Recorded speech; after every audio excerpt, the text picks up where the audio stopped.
Hello, good morning. I can see that all sorts of people are just joining us. Today is actually going to be quite a small webinar in terms of the numbers compared to some of our previous sessions, but I am intending to run it as a Q&A. So I've certainly got some questions that we've been asked over the last week or so. But I very much am hoping that I will be able to open up the mics if I can get the technology to work, and that people who've got questions will be able to ask those questions and get some answers particular for their business. What we're finding is that we're answering the same questions again and again and again. There are the same issues affecting a lot of people. So to get some of those questions out, to get them answered, is proving to be quite useful for people. There is a Q&A window, so if you really don't want to put your, you really don't want to open up your mic and to raise your hand, then you can type your question in the Q&A window. The one thing that we found with that is that where people have had a question answered, they may have a follow-up question, and we don't necessarily know to link those two questions together in giving an answer, which is why I've decided to try and do an open mic session today. You will see an option to raise your hand. So if you have a question, I believe it is in, I think it's in the more settings for you, but you will be able to raise your hand, and I will be able to see that on my screen, and I will be able to answer your question. So I'm just going to start with a couple of things which have come out, and one of them is around volunteering. So quite a lot of our clients are charities, and charities by their very nature have a lot of volunteers working for them. And therefore what we've been asked by several of our clients is whether, while a member of staff is furloughed, whether they can be volunteering. And we don't have a definitive answer, but what we do have is some guidelines from the government. So very clearly, the government says a furloughed employee can take part in volunteer work or training as long as it does not provide services to or generate revenue for or on behalf of the organisation. And that is very key and very specific wording. So the whole purpose, the whole reason that the government have introduced this completely new concept of furlough leave and the job retention scheme payment is to prevent employees being made redundant. And the reason an employee would be made redundant is if there is no work for them. So their role would be identified as being at risk, therefore the employee is at risk, and therefore you would normally, under normal circumstances, enter into a meaningful consultation with that employee in order to look at whether or not they are going to be made redundant or not. If there is work for them to do, then the argument says that they are not at risk of redundancy, and therefore they shouldn't be doing that work even on a voluntary basis. So you may have other roles for people to do within their organisations, perhaps going out and providing food for people, going out and doing deliveries, doing stuff that they wouldn't normally do as part of being perhaps an administrator or an accounts assistant within their organisation. And those things are probably okay to do as a volunteer, but actually doing the role for which you are employed on a voluntary basis is not playing by the rules.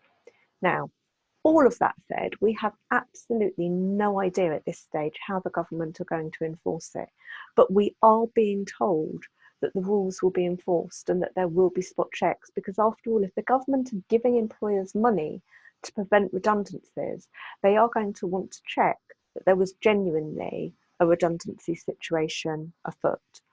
I've seen some stats, don't know how true they are, that the government were expecting something like 1 in 10 employers to take up the scheme, and they're seeing something like 44% take up of the scheme. And that's because employers, originally it was looked to be people who could not work, so pubs, clubs, theatres, restaurants, cafes, that kind of thing, where ordinarily if they're not open, the staff are made redundant. That's there's no income. That would be the model. What is happening, and we're seeing it absolutely firsthand, is that business owners are panicking. They're panicking about their long-term security. They're not wanting to take up the loans that the government has made available under the business interruption loan scheme. And therefore they are making staff redundant, or they're furloughing them. And where people are being made redundant and not making use of the furlough scheme, there is a strong possibility, and I've read it again today, there is a very strong possibility that if an employee brings a claim saying that they were made redundant and that their employer did not furlough them and didn't do it following the guidelines from the government, that they will have a claim for unfair dismissal, and that may be irrelevant of their 2 years service. So it's really, really important that if you are going to furlough people, that you furlough them legally and properly. And if you're thinking about making people redundant, you hang fire and make best use of the schemes and the government initiatives available. And it's important that you analyse your business and take a best decision for you. I've already been asked the question. Harvey says, as a company director on PAYE, can I furlough myself? So if you are on PAYE, you are technically an employee. The fact that you hold a director's position and are at Companies House, if you've got a limited company and you are paying yourself through PAYE, then you can furlough yourself and pay yourself 80% of what you would normally take through PAYE, as long as you are not doing any work. Now, Harvey, I know that you're an electrician and a very good one at that. You can still do emergency work. You can still go out into people's homes and do emergency work, as long as you maintain the distancing, social distancing rules.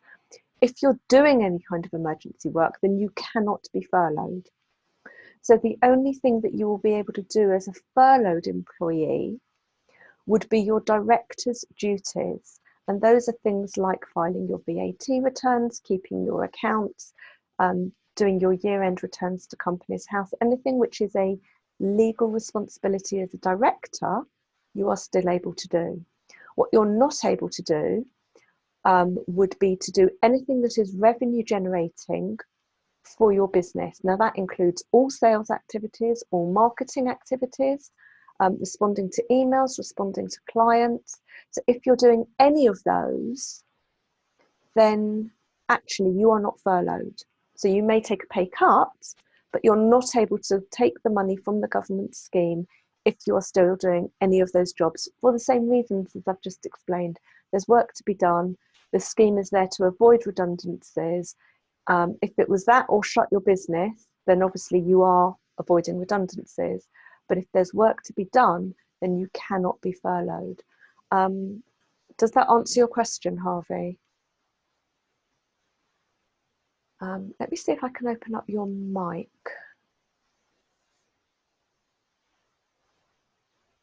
Harvey, can you hear me? Can you hear me? Hello, good morning. Hi. I can't see myself, so presumably I'm not on the screen. You are not on the screen, and I can't see any way to give you a video stream at the moment. So you can hear me, yeah? I can absolutely hear you. Okay, thank you for that answer, Donna. Appreciate it. So basically, I presume I can't even subcontract work out? Okay. Would you be subcontracting work out as a director of the business or as an employee of the business? Because if it's, I would say probably as an employee, because as a director, your responsibilities tend to be more financial than operational. So what I'm saying is, if I furlough myself, can I still subcontract work out to other electricians who are working, not my particular electricians, but subcontractors I use? Probably falls into a bit of a grey area, as long as you keep communication down to a minimum and have no involvement in it whatsoever, then I would say it's probably fairly safe. My involvement will be, when I sub it out, I would be invoicing the client, because they'll be charging me and then I'll be invoicing the client. I'm not in that case, no. Okay. In that case, that is work and the work is continuing, so that wouldn't be covered. Okay, because I've been banned from working for my other director for the next 6 months. Is that right, Amanda? Yeah. So it's going to be difficult to take furlough leave on that basis. Donna, thank you very much. Okay. Do you want to unmute me, because then you won't hear us? I will mute you again. Okay. Joe. Hi, Joe. Let me try and undo your mic. Whoops. Joe, can you hear me? Yes. Hi. Yes. Okay, so how do you manage annual leave during the next few months? And can you take it over to next year? Employees aren't currently furloughed, but are on reduced days. So that's a really interesting question. So the government have actually made a change to the working time regulations, which are saying that if there are very practical reasons why people can't take their annual leave, then you can roll it over for up to 2 years. Now that's unprecedented. When's your annual leave year run, Joe? Oh, it's January to December. Okay, so at the moment we're literally a quarter of the way through the year, but what we don't know is for how long this nonsense is going to continue, for want of a better word, which makes planning really, really difficult. So there may be people who were planning to go away perhaps at the end of the year and want to keep that holiday. There may be people who were planning to go away now who can't go away and want to be able to take that time next year. So what we're saying is that people still need a break. And if you've still got staff who are working, they are going to need a break. So where reasonable and practical, allow them to still take their annual leave. What that means is that they're not, you are not left with a massive annual leave for them to take, but also that that they're getting the breaks that are better for their health and their well-being and that sort of thing.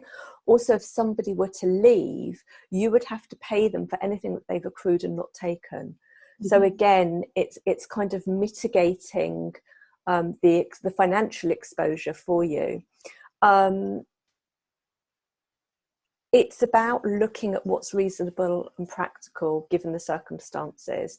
So if, for example, you run a medical centre where you are inundated with people coming in who are sick, you really haven't got the time to let your staff take leave right now and potentially for the next 3 or 4 months. If, however, you've got a type of business where people can take the leave and they're not critical to operations and they want to spend Easter holidays with their kids, or they want some time off to homeschool towards, part of next term, then they can book that as holiday and take it. The other thing to remember is that you can, under the working time regulations, insist that people take annual leave, as long as you give them notice, which is equal to twice the amount of leave that you want them to take. So if you want if you want all of your staff to take a week's annual leave, I don't know, the first week of July, as long as you give them at least 2 weeks notice, then you can insist that they take it. And that's legislation under the current working time directives anyway. Does that help? Yes, thank you. Yes. Are you thinking that you want them to carry it forward or you don't want them to carry it forward? More of a management decision. I don't know what they're going to decide at this stage, but perhaps if we can insist that they take 2 weeks and stagger that. Can you stagger that for different Yep. departments? You can. The one thing to, while they're working, then you've got a lot more flexibility. Yeah. If you furlough them, you have a lot less flexibility because you have to furlough them for 3 weeks at a time. So one of the things that I've suggested to another client is that they they ask them to take a week's leave and pay them full pay for that week, because annual leave is at full pay, before then furloughing them for 3 weeks. So in that month, they get a week full pay and a week at 80%. Now that will depend on what your staff are earning, and whether they're above or below the 2,500 cap as well. I've got another client where a whole team of staff earn well above the £2,500, and to furlough them would really have quite detrimental effects on those people economically. The business is robust. It's actually providing product into hospitals. So as a business, they're robust, but this is their sales team who can't actually go out and do sales because they can't go into hospitals, etc. at the moment. So what they've agreed is that they will pay them for 2 weeks, just normal paid leave, and then also pay them for 2 weeks paid holiday. So certainly within April, they'll get their full pay, but they're having to use up 2 weeks of holiday. We'll then need to look at whether or not they do that for May. So businesses have got the flexibility to come up with quite innovative solutions, and that will depend on the sector that you're working in, whether people are furloughed or not, what's affordable, and potentially when your annual leave year is as well. Yeah. And what can employers say that they don't want to take the annual leave? You can't make people take, say, the first week of July off or whatever month. Under the current working time regulations, which is where annual leave is covered, as long as you give notice equivalent to twice the length of the leave, an employer can insist that employees take annual leave. It's no different to example for Christmas shutdown. If you decide you're going to shut the business for 2 weeks over Christmas and New Year, you can tell employees that they have to take their leave then. You couldn't tell them that on the 21st of December, but certainly if you were to tell them that by the 1st of August and that they have to have leave left for that, then you're allowed to do that under current legislation, regardless of what the government have done at the moment. Okay. Thank you. Okay. I'll close your mic again for the moment, but by all means, please put your hand up if you wish to ask any questions. I haven't got any other hands up at the moment, and I don't have any more questions in the Q&A, so I'll just share some more information that I have. One of the big things that we're seeing is around new starters, and companies are doing all sorts of different things in terms of people that they've got starting within their businesses. So unfortunately, the way in which the government have written the legislation means that if you had somebody that started work with you on the 1st of March, and that was scheduled, it was planned, they've had a contract of employment for months or whatever, you can still furlough them, i.e. put them on unpaid leave. But what you can't do is claim any money for them under the job retention scheme. So the 80% or £2,500 is not available for an employee who only started in your business, even if they started 1st of March before all of this happened. They have to have been on payroll on the 1st of March. Now, what I'm seeing happening is that those people are being terminated. So they are literally, in effect, failing their probation period. Depending on the wording of the probation clause in the contract of employment, some of those people are literally being let go. I know there's one estate agent where they just let everybody go that was in their probation period. And while someone is in their probation period, generally it's a week's notice. Other organisations have said, look, we can't pay you, we can't claim any money for you, but we offered you a job in good faith. We believe that we'll be okay at the end of this. We will keep you on payroll, but we can't give you any money. There's no work for you to do at the moment. We can't onboard you. We can't, get you set up on our systems, but you are still accruing length of service with us. What you might want to do in that situation is pause their probation period, but those people are still employees, they're still accruing service, and they're still accruing if you've got like a 3-month waiting period before people can join your company auto-enrollment pension scheme. That clock is still ticking. So businesses are being very different in the way in which they're dealing with new starters. If the person hasn't actually started yet, again, some companies are withdrawing job offers and just saying, sorry, we can't take you on at this time. If you do that, you need to be really, really careful, because actually you're putting yourself in breach of contract. So the best thing to do is confirm it in writing, but also we would suggest that you pay them a week's salary, just as you would if they were in their probation period. Because if you're going to breach the contract that you've got, even if it's verbal, even if you've just sort of offered them a job on email, they may well have resigned from their old job, but you are in breach of your own contract of employment. So just think very, very carefully about what you're going to do with those people that have either started in March or who haven't yet joined your business but are due to do so either in April or May. We had a really interesting situation with one client where somebody had resigned in February. They were working their notice. They then were able to start their new job early. So they left and didn't work out their notice period. They started their new job at the end of February. I think it was something like the 24th or 25th of February. They've got to their new job, and like I just said, as a new starter, the business has gone, thank you very much, but we're failing your probation. We no longer need you. There isn't enough work to be done. Therefore, thank you, goodbye. And I think they got paid a week's notice on that basis. But they've then come back to their old employer and said, can I have my job back?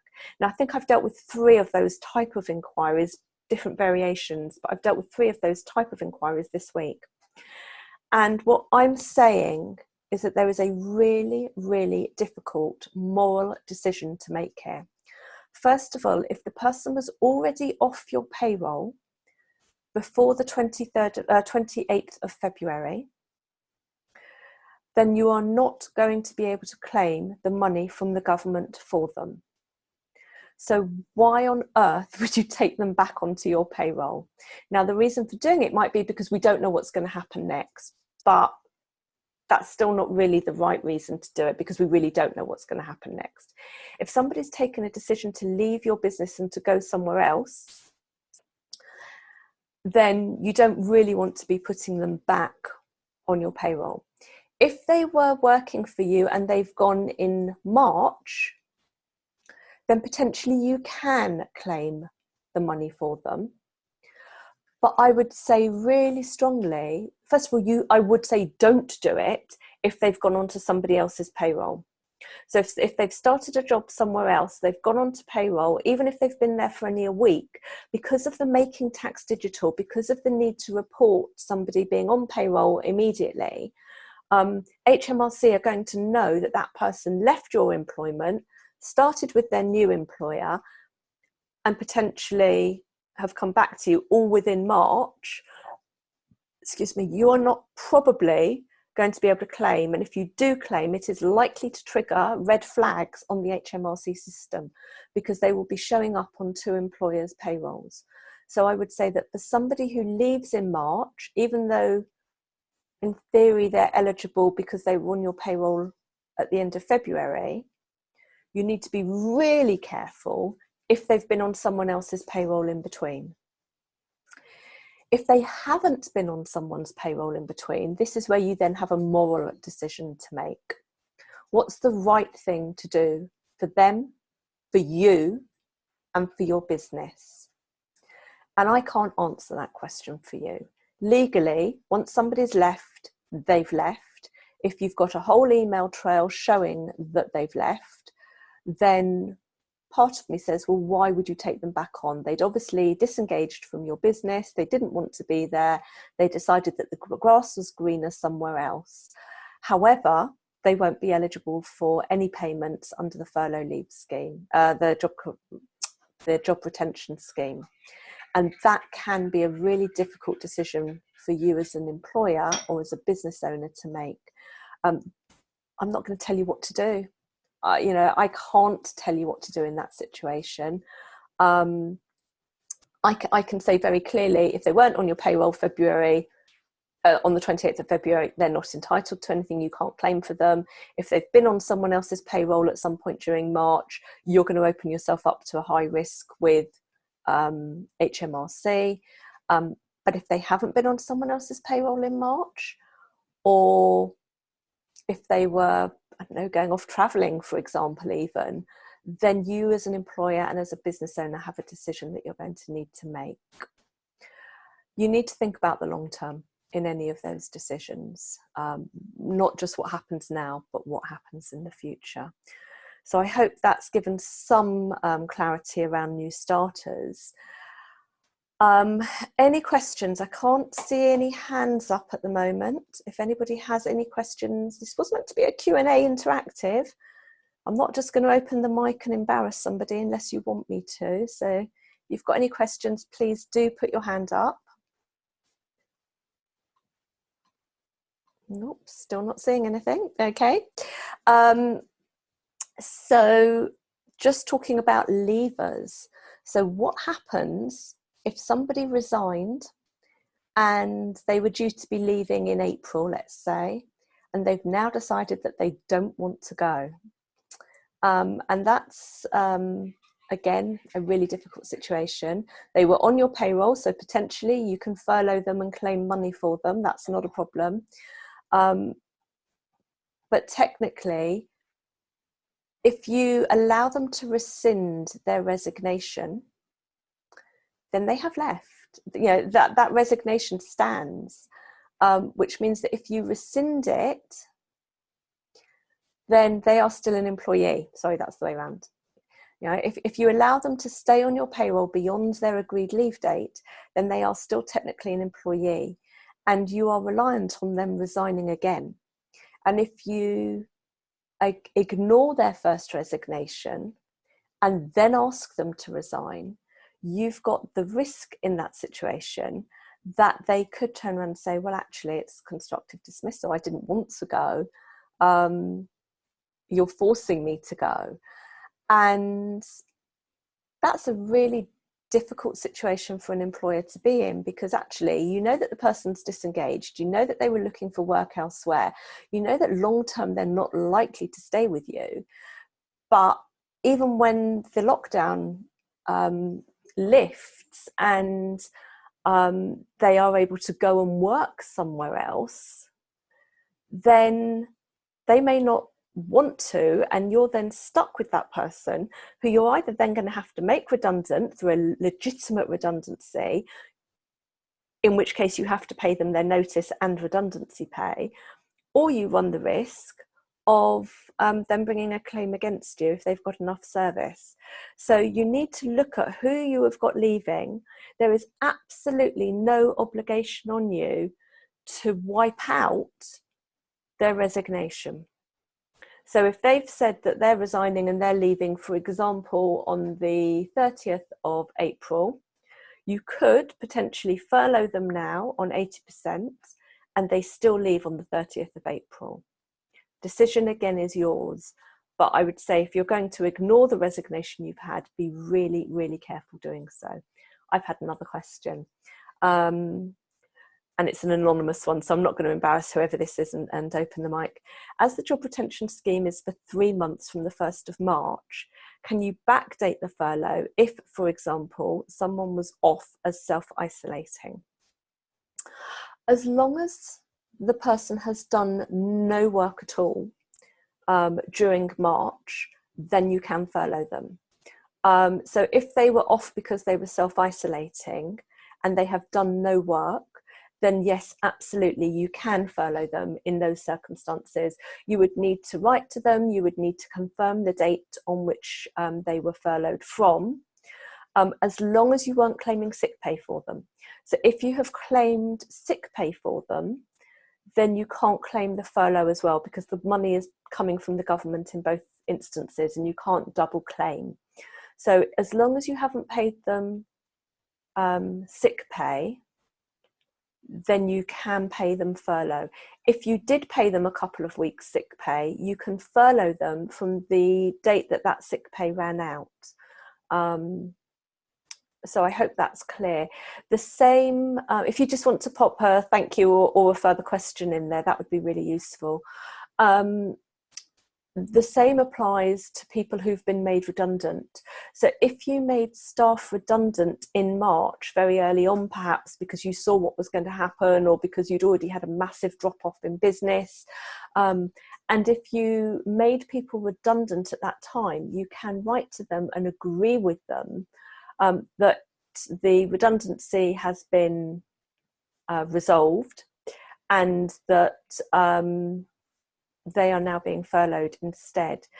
Now, that sounds a bit weird, but actually, when you do a normal redundancy in a normal situation, then you have a legal obligation to have a meaningful consultation with anybody that you are looking at making redundant.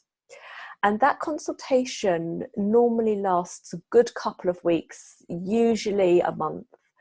And then sometimes even if you're making someone redundant, you would pay them, they would work their notice, or you might pay them in lieu of notice. But what that means is that during that consultation period, you are looking for ways in which to avoid redundancy. That's the whole point of having a consultation. It's looking at alternatives as ways to avoid redundancy.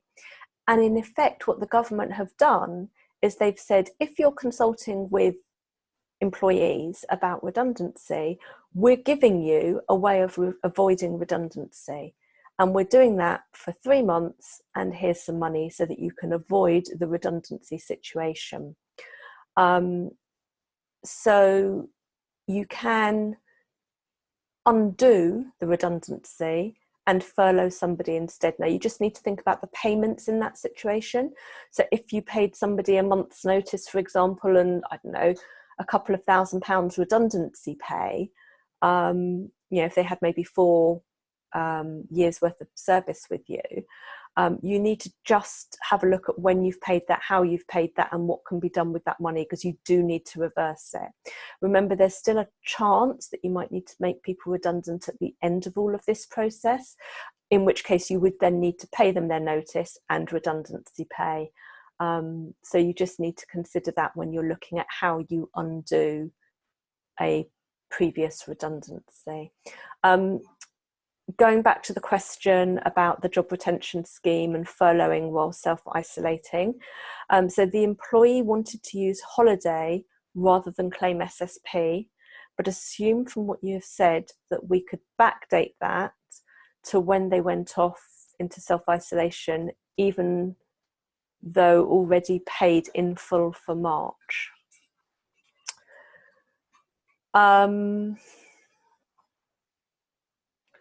So they've been off sick, self-isolating, but they didn't want it to affect their pay, so they used holiday pay rather than SSP. So in effect, what you would be doing would be giving them back some of their holiday and furloughing them from that date. In theory, that's fine, but I'm going to caveat it, and it's a really, really unhelpful caveat, I'm afraid. We don't know, because the portal isn't up yet on the HMRC website, we don't know exactly what information HMRC are going to ask for. So if you have already paid somebody in full,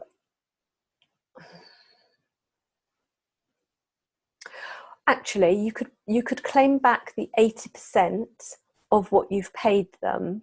So if, for example, they took 2 weeks holiday and you paid them in full for that, and you now want to undo the 2 weeks holiday, you can give them back the 2 weeks holiday, but you have topped up their pay, but you furloughed them for those 2 weeks, and you can claim the 80% for the 2 weeks, even though you topped up their salary.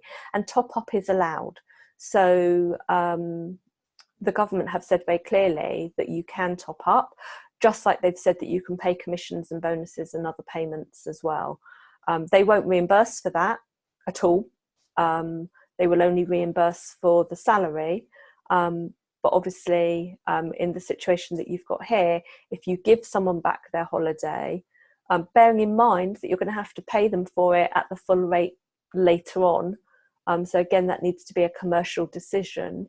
But in principle, yes, you furlough them for those 2 weeks, pay them at 100%, and then claim back the 80% from the government. So I hope that helps, and I hope that answers that question. Do we have any hands up?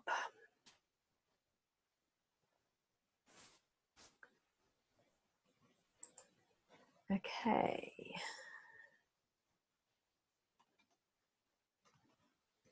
I can't see any hands up, so I will just pick the next item on my list. We've got a couple of clients who are in the manufacturing sector, which means that some of their staff cannot possibly work from home. They're either manufacturing or warehouse or that kind of sector. Staff cannot work from home.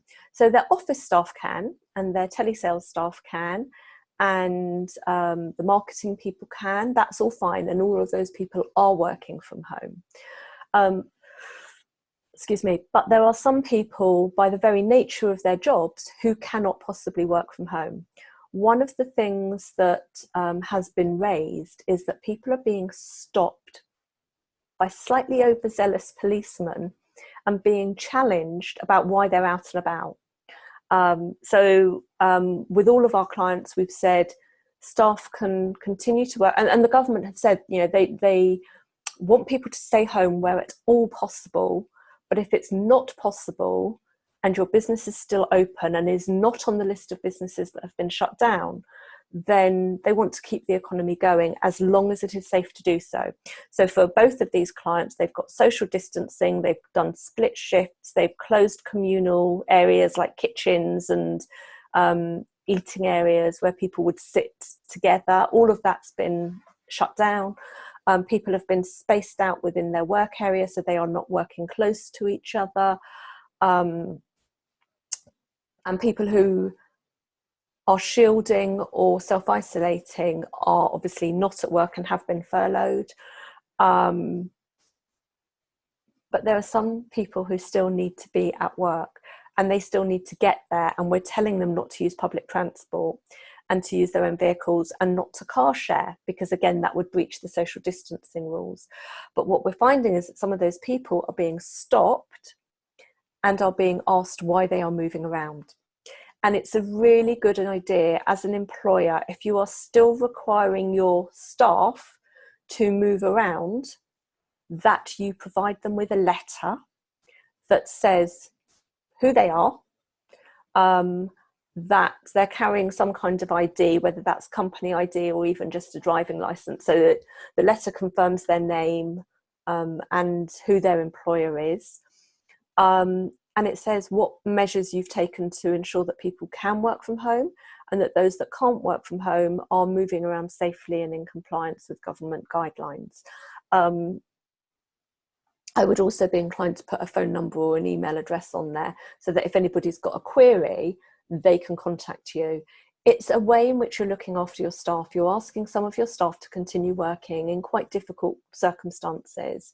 And this just takes away one of those headaches. It takes away one of those fears of having to explain themselves. I'm seeing delivery drivers with it. Obviously, I've said, you know, a couple of our manufacturing warehousing type clients, gardeners where they work alone and don't have any contact with anybody else at their place of work or in their vehicle.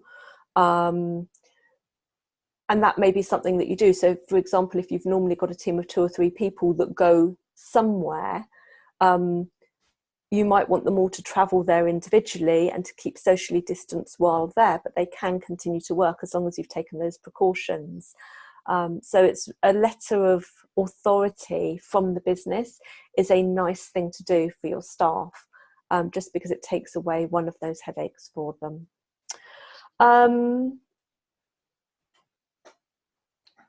Still got no hands and no more questions. Let me just do a time check. Okay. Pay increases.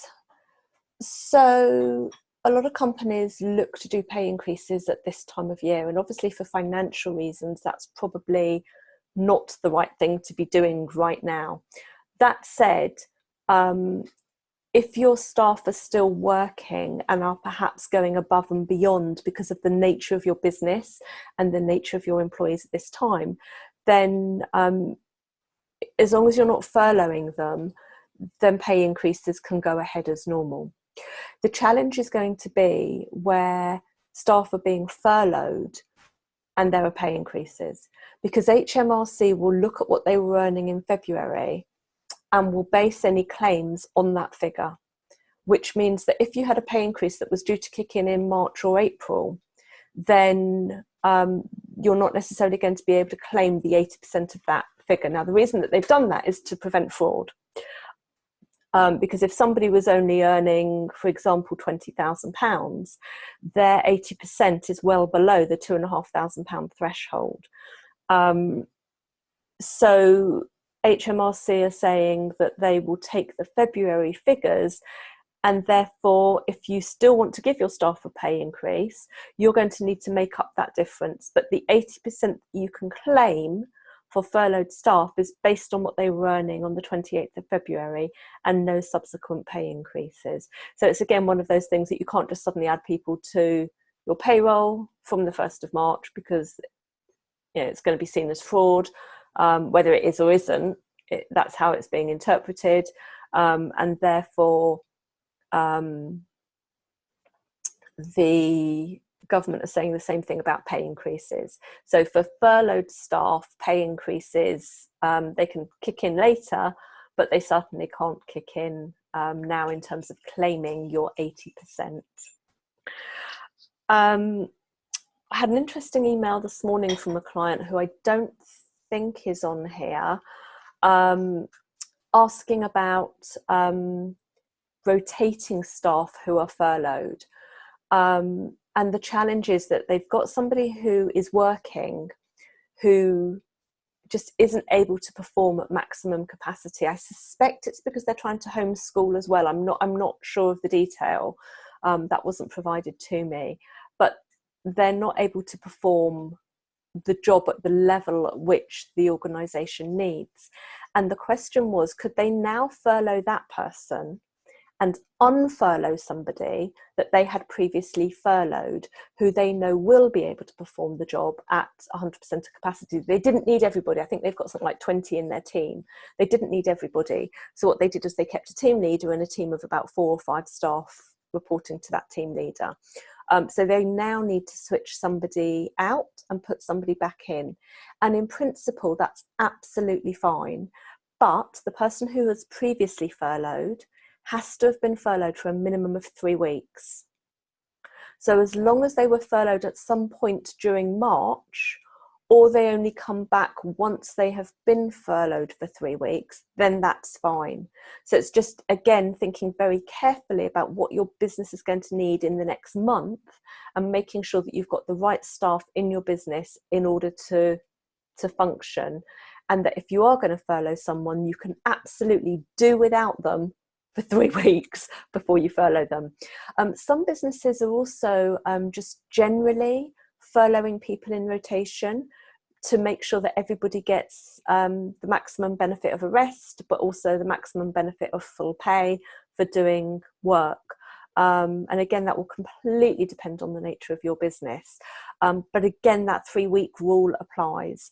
So if you're going to furlough people, it has to be for a minimum of 3 weeks. So you could, for example, a team working in April, a team working in May, you furlough, your team, once your team have worked in April, you furlough them and you bring on the team to work in May. And that would be completely legitimate. But again, it's very much about you looking at the skills and resources and people that you need to keep your business functioning. So I hope that answers that. Well, I know that answered the question for my client, but I hope that answers a question for you guys as well. I've got another question that's come in. For furloughed staff, is the 80% based on contracted hours or based on an average of contracted hours with overtime? So this, I'm presuming, is for somebody who is not salaried and whose pay is variable on a monthly basis. Now, that pay might be variable because of overtime hours. It may be because of shift allowances. It may be because they're a 0 hours employee and don't have specific contracted hours or a minimum contracted hours. And the government have given us 3 guidelines on this. So what they've said is that when you're claiming your 80%, you can claim the higher of the 3 elements. And the 3 elements are the pay for the same period last year, the average over the last 12 months, or if the employee hasn't been with you for a year, the average of their earnings to date since they've been with you. And that's the figure that you can use as the basis for your 80% claim. So you can't include commission in that. You can't include bonuses in that. You can't include any fees in that either. What we don't know, and this came up actually in my last webinar, and we haven't been able to find an answer, hence why I haven't updated our FAQ for this one. I said I would, but we just haven't got an answer at the moment, is what happens about people who are staff in restaurants or in hairdresser salons or other environments where there is a large tip element. So where people are receiving tips, how does that, is that accommodated? And if a tip doesn't go through PAYE, so if it's like in a hairdresser salon and you tip the girl that washed your hair, £3 or £4, and that doesn't go through PAYE, then you're not able to include that. But if you're running a proper trunk system, that's a really weird word, and if it applies, you'll understand it, then you are running that for a second payroll. What we don't know is whether or not that applies. But generally, the 80% for variable pay, I've got some more information, so I'll just finish my answer. For variable pay, the 80% is based on what people have earned previously, and there's a very set formula for working out that pay period. They're contracted receptionists that cover each other and therefore do a variable amount of overtime. So in that instance, it will be the 80% of what they've earned in the last year. So it will look at what has gone through PAYE, what has gone through payroll, same period last year, or over the 12 months, or in the time that they've been working for you, if less than 12 months. Add all of that together, look at those 3 different figures, take 80% of that, as long as it's under the £2,500 cap, that's what you'll be able to claim as 80% of that figure. Perfect, thank you, hope that was clear. Any other questions? Okay, I will just clear those. Oh, Susan, okay, no apologies necessary. probably a question you won't be able to answer. But as the furlough scheme has been more subscribed to than the government has envisaged, do you think that they'll extend it beyond the 31st of May? I'm having to do a cash flow for our banks and need to make some assumptions. Do you know what? When I saw that 44% figure, I also had that thought. So when the Chancellor made his original statement, he said he was introducing this scheme for an initial 3-month period and that it would be extended if necessary. I'm wondering whether he will extend it, but whether he might do so with a different set of rules. Because I think the uptake has been, well, we know that the uptake has been far higher than they'd anticipated. I cannot see that we are possibly going to be out of this situation by the end of May. We're still being told to lock down. We're still seeing figures going up. We're going to see infection rates going up because they're going to start testing. That will cause more people to be self-isolated, etc. I don't think that this situation is going to resolve by the end of May. Therefore, I am anticipating that the scheme will be extended. However, I'm also expecting it to be extended with some more guidelines, and I think those will be tighter guidelines. So it may be, for example, that instead of 80%, it might be 50%. I don't know, I'm making this up. This is purely, my opinion. It's got to be financially viable, but at the same time, the government are trying to avoid redundancies, and they're trying to avoid people going through universal credit and having to claim benefits from the government in that way. So it's a question of they're going to have to take that balance between employers claiming for people or everybody claiming as an individual through universal credit and through the state benefit system that's in place. I think it will be extended. I just don't know on what basis. I hope that helps, Susan. 2 more things to touch on. One is sick leave and the other is maternity leave. If somebody is on sick leave, then they claim SSP. When they return off sick leave, they can then be furloughed. If somebody is already furloughed before they are sick, there is no obligation on them to tell you that they are sick at that point in time, unless, for example, you've only furloughed them for 3 weeks, in which case their 2 weeks of sickness will overrun the end of that furlough period, in which case they should tell you that they are off sick. If somebody is receiving 80% of pay through the government scheme and they've been told that they're furloughed for a minimum of 3 weeks, we don't think that the government will expect you to take them off furlough onto sick and then back onto furlough. So I think the sickness, if they're already furloughed, will just be left as furloughed. However, if they are sick first and are then furloughed, they have their SSP first and then their furlough leave kicks in. So that's just that one. The other one is maternity. And obviously, you've got people due back off maternity leave and people due to go on maternity leave.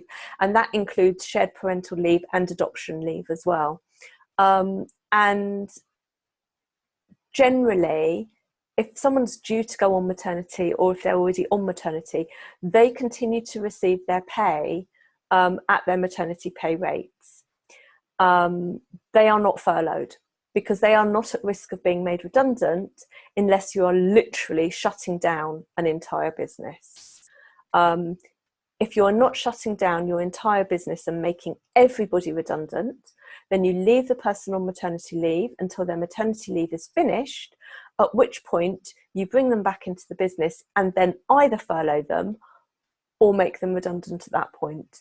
But they do have more protection than other staff, so you have to be absolutely mega careful how you treat somebody on maternity or adoption leave. If somebody wants to come back off maternity leave early, they have to give you a minimum of 8 weeks notice, and that's in the normal maternity legislation, unless you as an employer or they agree a shorter period of time. So if you wanted to furlough somebody and bring them back, sorry, if you wanted to bring back someone back off maternity leave and then furlough them, you could. If you wanted to bring them back, but then when that furlough period is over, they are expected to carry on working. It's not like you can then put them back on maternity leave or whatever. So when the furlough leave is over, they are expected to continue working. Or somebody who's due to go on maternity leave may be furloughed to start with, but then their maternity leave kicks in, so they come off furlough and they go on to maternity leave. So those, it's just, you need to be quite careful when looking at your maternity leave people. You could just bring them straight back into work, you know, end maternity leave early and bring them back into work. Now, that's probably working from home, and you have to make sure that you've done a risk assessment, that it's safe for them to work at home, that they've got someone to look after the baby, because the nurseries generally aren't open. Although there may be another parent at home able to look after the child because they may be furloughed or self-isolating or shielding. So every single case is going to be slightly different, and it's really important that you understand that, undertake a risk assessment, but the person cannot just tell you that they're coming back to work. They have to give you a minimum of 8 weeks notice unless you and they agree otherwise. So I hope that's useful around that maternity situation. That's my list covered. I can't see that I've got any other hands up, and I have answered Susan's question. So on that note, I am going to say thank you very much for joining me today. I hope that's been useful. Please stay safe. Look after your family, follow the government guidelines, and I will probably be back next week with another webinar, possibly with another update, but I'm certainly expecting to be doing one just after Easter, because we are expecting new announcements from the government just after Easter. Have a lovely weekend and stay safe. Take care. Bye.